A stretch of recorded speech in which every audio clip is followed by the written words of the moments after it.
미 시민권자와 결혼해 영주권을 신청한 유명 한인 바이올리니스트가 연방 이민당국에 체포돼 추방 위기에 처했습니다. 공립학교의 개학이 약 일주일 앞으로 다가온 가운데 이민자 가정들은 아이를 학교에 보내는 것에 불안감을 나타내고 있습니다. 미국의 강화된 입국 심사, 높은 물가, 그리고 정치적, 사회적 불안 요소 등 복합적인 이유가 작용하면서 미국의 관광 산업이 둔화돼 경제, 문화에도 큰 영향을 미치고 있다는 분석이 나왔습니다.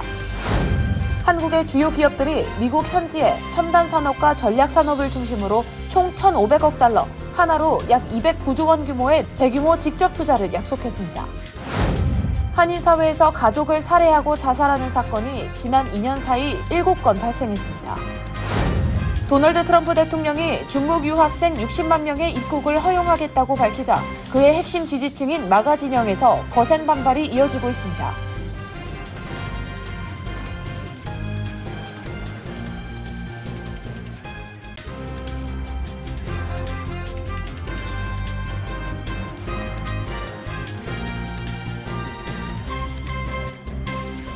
시청자 여러분 안녕하십니까? KBTV 뉴스9 전상입니다. 미 시민권자와 결혼해 영주권을 신청 중이던 한인 유명 바이올리니스트가 연방 이민당국에 체포돼 추방 위기에 처했습니다. 신 씨의 가족들은 법적 비용 마련을 위해 고펀드미를 개설하고 도움을 청하고 있습니다. 유타주에서 활동하는 한인 바이올리니스트 존 신 씨가 연방 이민세관 단속국에 의해 구금된 것으로 밝혀졌다고 지역 매체 팍스 13이 보도했습니다. 신 씨는 솔트레이크 심포니, 유타 심포니, 발레 웨스트 등에서 꾸준히 연주 활동을 이어오며 지역 음악계에서 활발히 활동해온 것으로 전해졌습니다. 신 씨의 아내 다네 스노우는 소셜미디어를 통해 지난 월요일 남편에게서 전화를 받았다며 남편이 시간이 많지 않다며 IC에 체포돼 구치소로 보내질 예정이라고 전하면서 변호사에게 연락해달라고 말하고 급히 전화를 끊었다고 전했습니다. 다네 씨는 그 이후로 더 이상의 연락은 없었다며 30초 남짓한 짧은 통화 외에는 어떤 정보도 알 수 없는 상황이라고 밝혔습니다. 신 씨가 구금된 이유는 2019년 아버지의 뇌암 사망으로 슬픔에 잠겨있던 당시 발생한 음주운전 경고 티켓 때문인 것으로 알려졌습니다. 10살 때 미국에 입국한 신 씨는 유타 대학을 졸업한 뒤 아버지의 사망으로 다카 신분을 부여받고 이후 시민권자인 아내와 결혼 후 합법 신분을 신청해 심사 중인 것으로 전해졌습니다. 팍스 13 뉴스는 가족 변호사와 IC에 연락을 시도했지만 답변을 얻지 못했다고 전했습니다.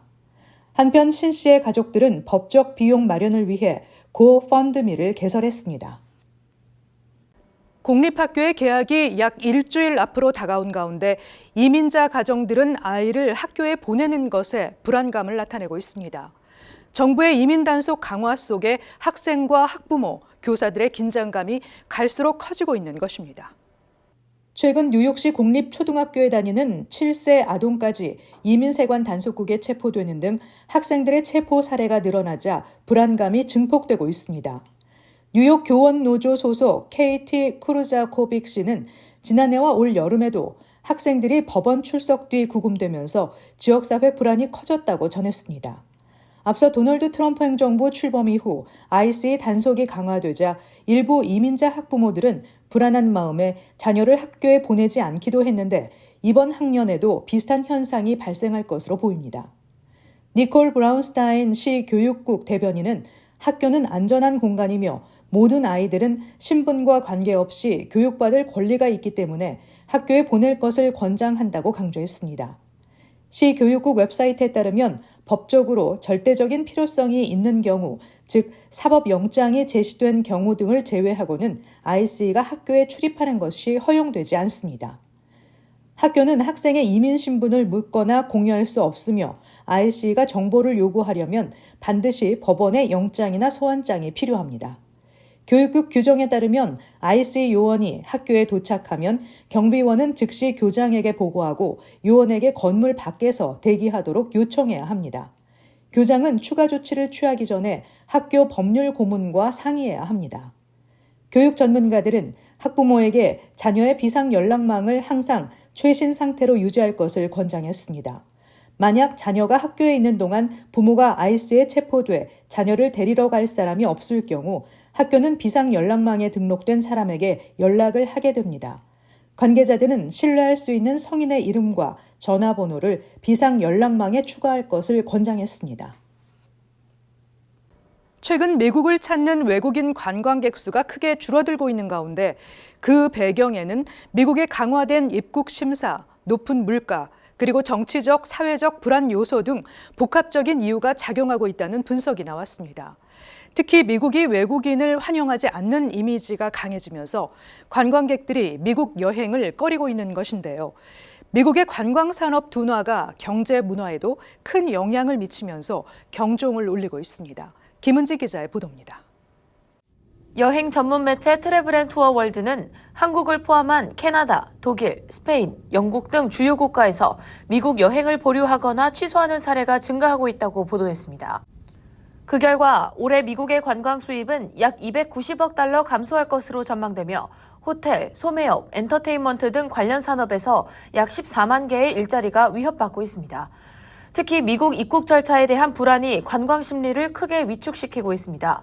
영국 가디언에 따르면 최근 미국 여행자들 사이에서 SNS 계정 삭제, 임시 휴대전화 사용, 얼굴 인식 기능 해제 등이 필수 준비로 여겨지고 있습니다.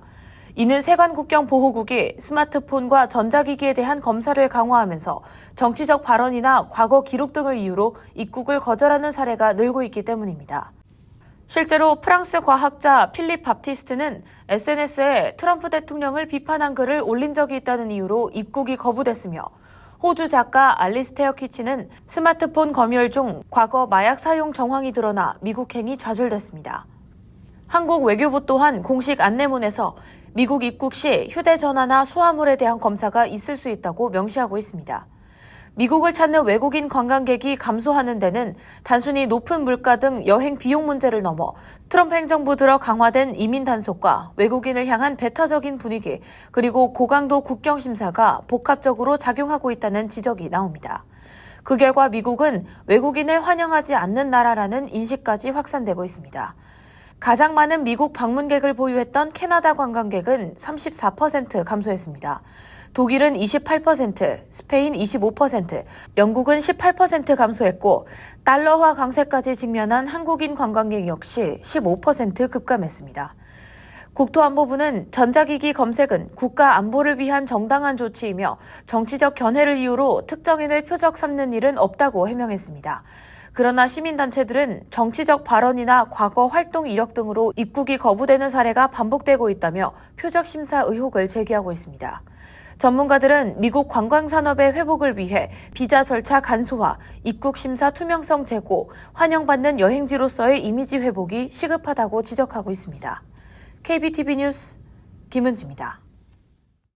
한국과 미국이 첨단 산업과 전략 산업을 중심으로 제조업 르네상스 시대를 본격 추진합니다.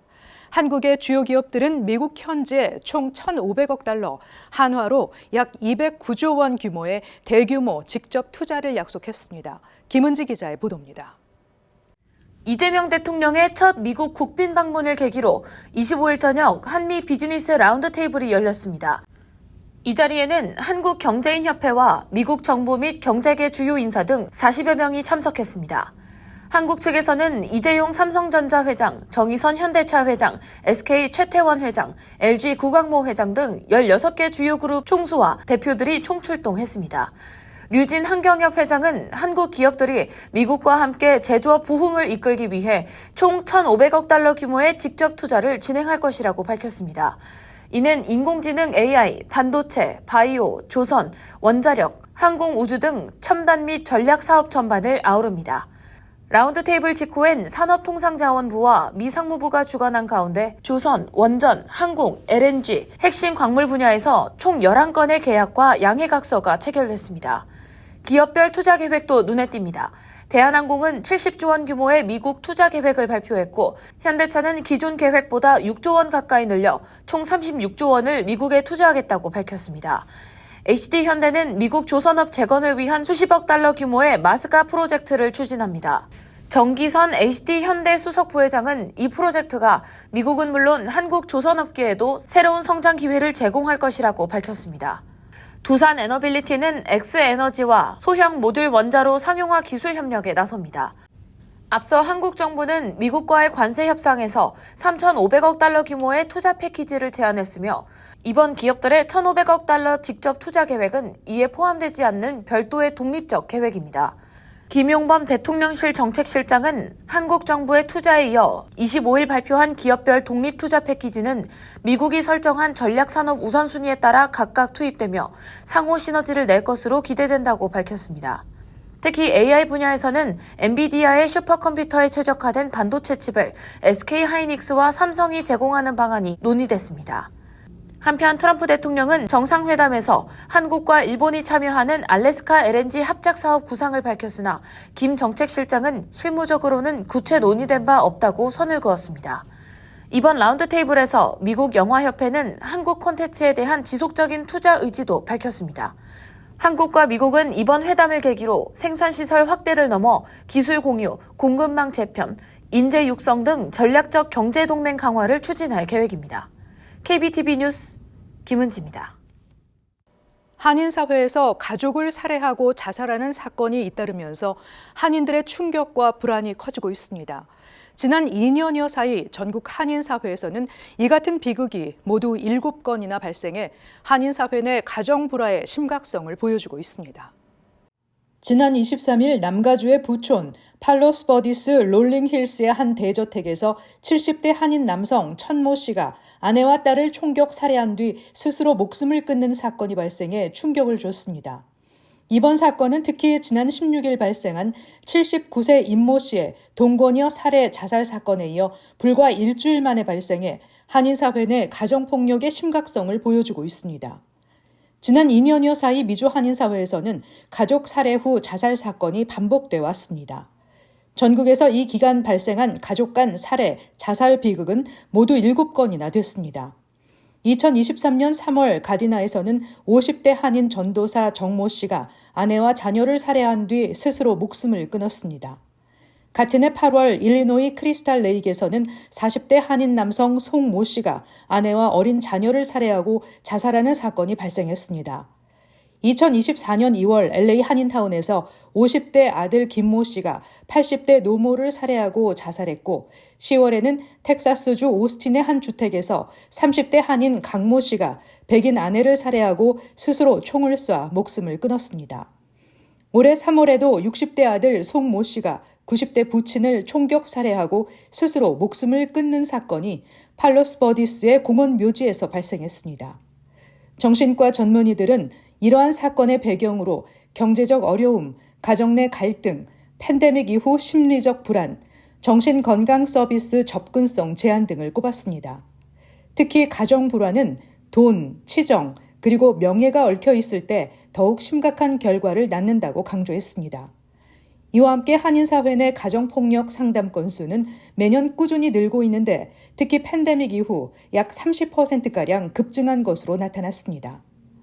정신건강 전문가들은 정부와 한인단체들이 핫라인과 상담 체계를 활성화하고 위험 신호를 감지한 가족이나 주변인이 조기 개입할 수 있는 구조 마련이 절실하다고 밝혔습니다.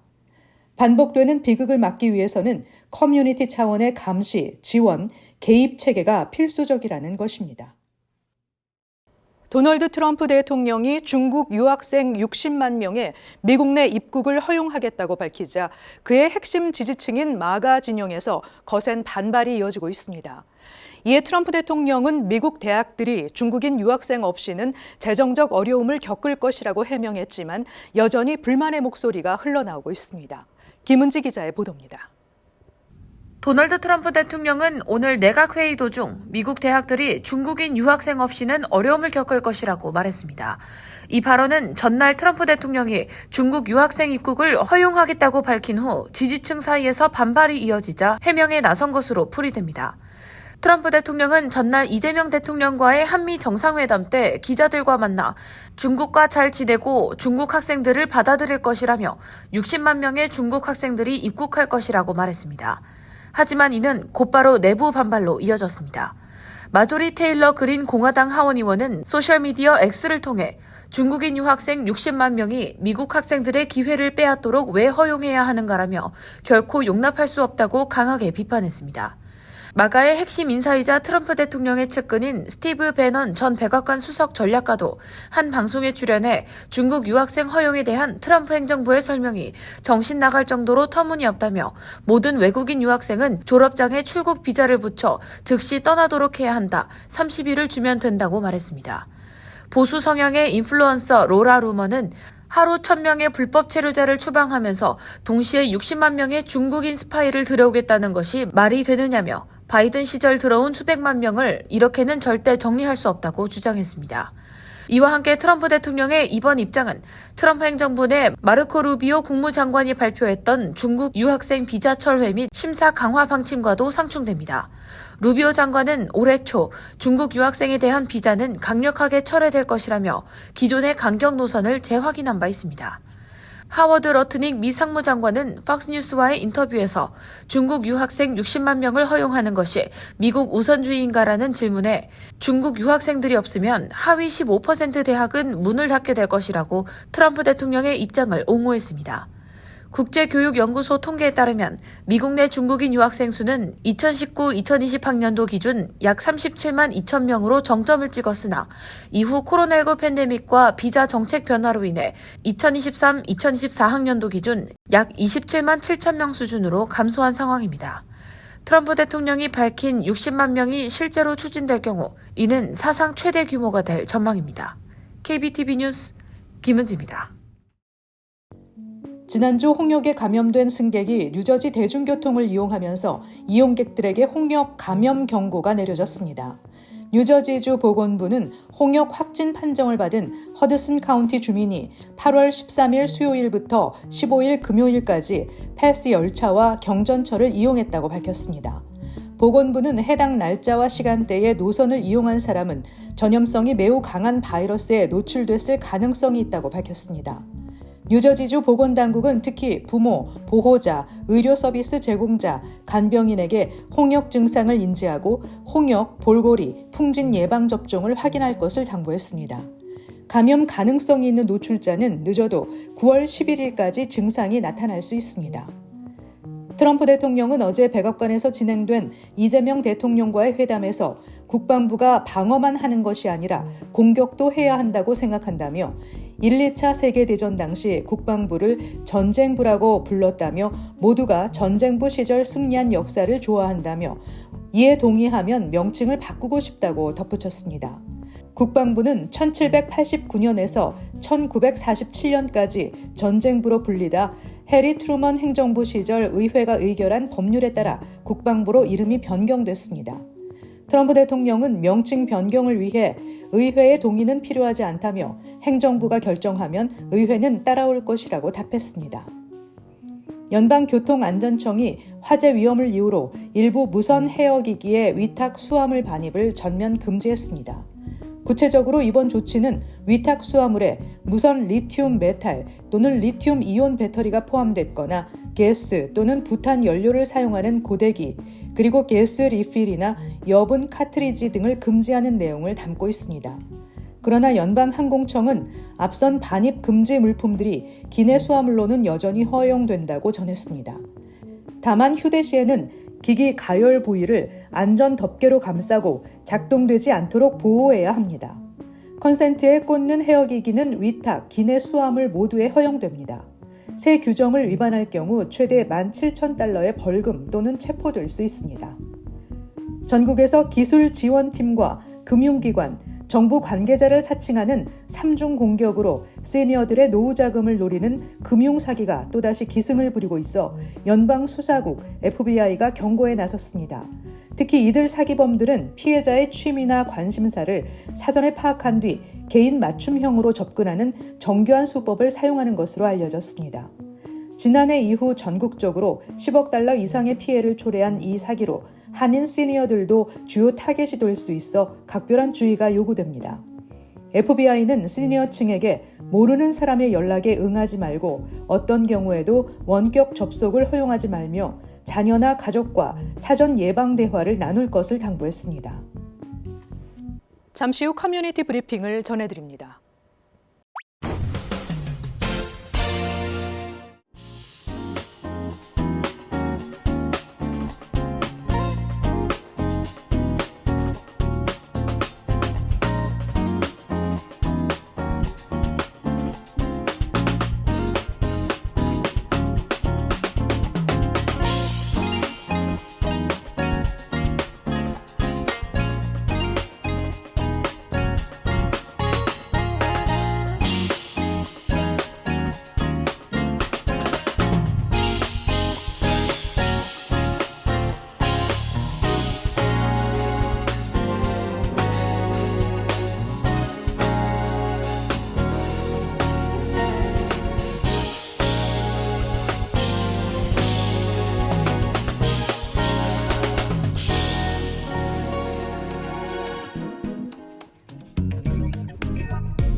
이어서 환율과 증시 전해드립니다.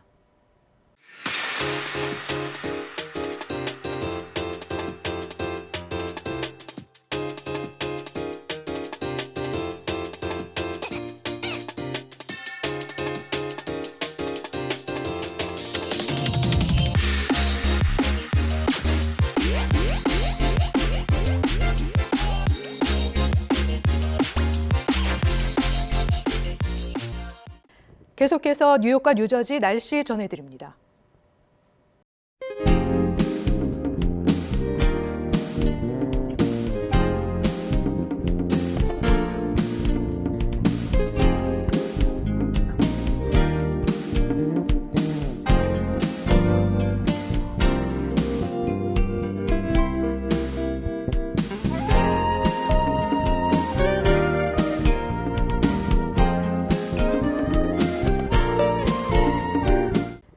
이상으로 KBTV 뉴스9을 마칩니다.